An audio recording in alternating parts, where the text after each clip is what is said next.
नमस्कार दोस्तों, मैं हूं राजेंद्र। आपका स्वागत है राजेंद्र स्पीक्स में।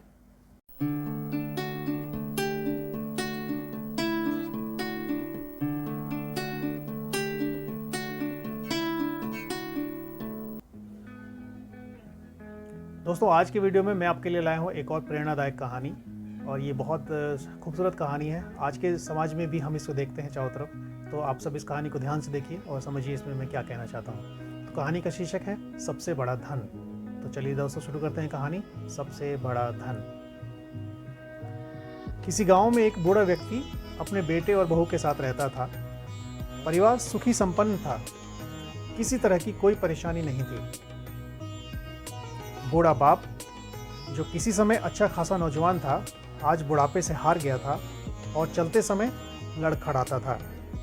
लाठी की जरूरत पड़ने लगी, चेहरा झुर्रियों से भर चुका था, बस अपना जीवन किसी तरह व्यतीत कर रहा था। घर में एक चीज अच्छी थी कि शाम को खाना खाते समय पूरा परिवार एक साथ टेबल पर बैठकर खाना खाता था।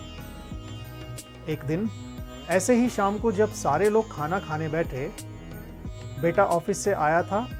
उसे ज़्यादा भूख लगी थी, सो जल्दी से खाना खाने बैठ गया और साथ में बहू और उसका बेटा भी खाने लगे। बूढ़े हाथ जैसे ही थाली उठाने को हुए, थाली हाथ से छिटक गई, थोड़ी दाल टेबल पर गिर गई। बहू बेटे ने घृणा की दृष्टि से पिता को देखा और फिर से अपना खाना खाने लग गए।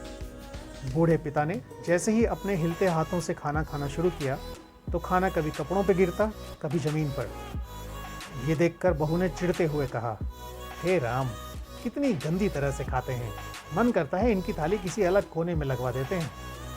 बेटे ने भी ऐसे सिर हिलाया जैसे पत्नी की बात से सहमत हो। उनका बेटा ये सब मासूमियत से देख रहा था। अगले दिन पिता की थाली उस टेबल से हटाकर एक कोने में लगा दी गई। पिता की डबडबी आंखें सब कुछ देखते हुए भी कुछ बोल नहीं पा रही थी। बूढ़ा पिता रोज की तरह खाना खाने लगा। खाना कभी इधर गिरता, कभी उधर। धीरे धीरे बूढ़ा खाना खा रहा था। उसका पोता, छोटा बच्चा, अपना खाना छोड़कर लगातार अपने दादा की तरफ देख रहा था। माँ ने पूछा, क्या हुआ बेटे, तुम दादाजी की तरफ क्यों देख रहे हो और खाना क्यों नहीं खा रहे हो? बच्चा बड़ी मासूमियत से बोला, माँ, मैं सीख रहा हूँ कि वृद्धों के साथ कैसा व्यवहार करना चाहिए। जब मैं बड़ा हो जाऊँगा और आप लोग बूढ़े हो जाओगे तो मैं भी आपको इसी तरह कोने में बिठाकर खाना खिलाया करूँगा। अपने बच्चे के मुंह से ऐसा सुनते ही बेटे और बहू दोनों कांप उठे। शायद बच्चे की बात उनके मन में बैठ गई थी, क्योंकि बच्चे ने मासूमियत के साथ एक बहुत बड़ा सबक दोनों को दिया था। बेटे ने जल्दी से आगे बढ़कर पिता को उठाया और वापस टेबल पे खाने के लिए बिठाया।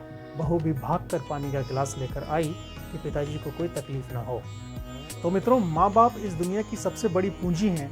आप समाज में कितनी भी इज्जत कमा लें या कितना भी धन इकट्ठा कर लें, लेकिन माँ बाप से बढ़कर धन इस दुनिया में कोई नहीं है।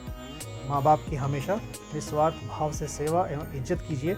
हम जैसा करेंगे वैसा ही हमें मिलेगा। तो यहाँ दोस्तों ये कहानी ख़त्म होती है, और इस कहानी से हम ये सीखते हैं कि अपने जीवन में अपने माता पिता का हमेशा सम्मान करना चाहिए। आप याद कीजिए कि जब आप छोटे थे वो आपको किस तरह से संभालते थे। आपकी हर चीज़ वो संभालते थे, खाना पीना, नहाना धोना, साफ करना, और आपको हर मुसीबत से वो बचाते थे। आज जब वो बूढ़े हो गए हैं, आप जवान हो गए हैं, तो ये आपका फ़र्ज़ बनता है कि आप उनकी सेवा करें, उनका ध्यान रखें। जैसे उन्होंने आपका ध्यान रखा बचपन में, ऐसे ही अब आप उनका ध्यान रखिए जब उनके बुढ़ापे में। माँ बाप इस दुनिया की सबसे बड़ी पूंजी हैं, और भगवान से भी पहले, अगर हमारे जीवन में भगवान से पहले माँ बाप का नंबर आता है। तो दोस्तों, अपने माता पिता की हमेशा सेवा कीजिए, उनका दिल कभी मत दुखाइए। इसी अच्छी शिक्षा के साथ मैं ये कहानी ख़त्म करूँगा। ये कहानी आपको कैसी लगी मुझे ज़रूर बताइए। मेरे वीडियो को लाइक कीजिए, शेयर कीजिए और मेरे चैनल को सब्सक्राइब कीजिए। दोस्तों, अगले वीडियो में मिलता हूँ आपसे। नमस्कार।